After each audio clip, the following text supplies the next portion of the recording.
The Women's Tennis Association, it's holding its nerve in the battle with the Chinese Communist Party over the disappearance of tennis star Peng Shuai.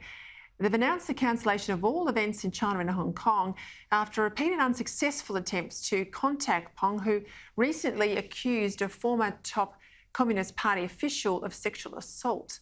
For their reaction, let's bring in my international panel. From Adelaide, host of Bernardi, Corey Bernardi, and from Melbourne, US commentator Kosha Gada.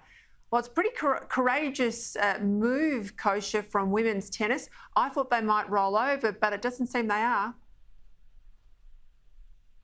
It certainly is, Peta. Good to be with you again. And look, they're getting a lot of credit. The organization and their chief, Steve Simon, are getting a lot of credit for doing this. Many are contrasting them to, for example, the NBA, which is a much larger, more powerful, more lucrative organization that has seen their revenue stream from China only grow over the past several years, and they have made a decided effort not to shift away from that.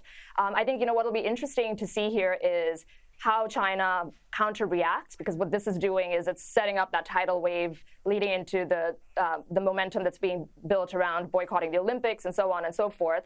There's historical precedent for this, such as in South Africa when during the apartheid era, cricket was banned from playing there, but they set up sort of private counter-rebel tournaments. I could see China doing something like that, and that's going to smoke out and wash out where a lot of people stand on this issue, so it'll be interesting to watch.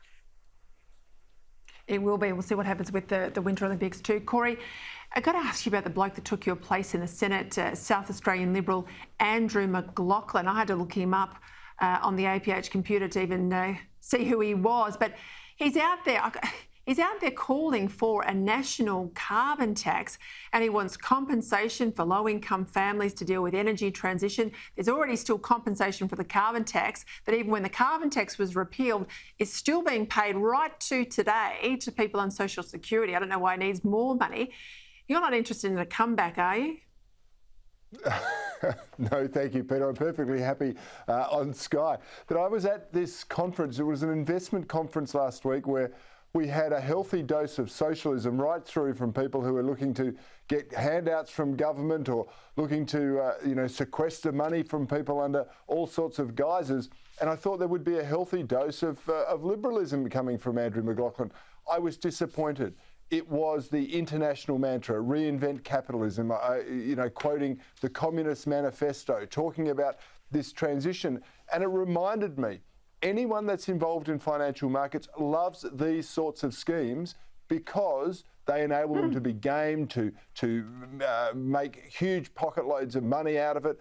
And that's what this is all about. $150 trillion is expected to meet net zero across the globe. That is money the investment bankers and those that are associated with them simply love. But we deserve a bit better than this, I've got to say. It raised a lot of eyebrows in the room. And I'm a little bit disappointed because I reckon we should be fighting against the international mantra that is trying to be foisted on us, mostly by the Greens, Peter.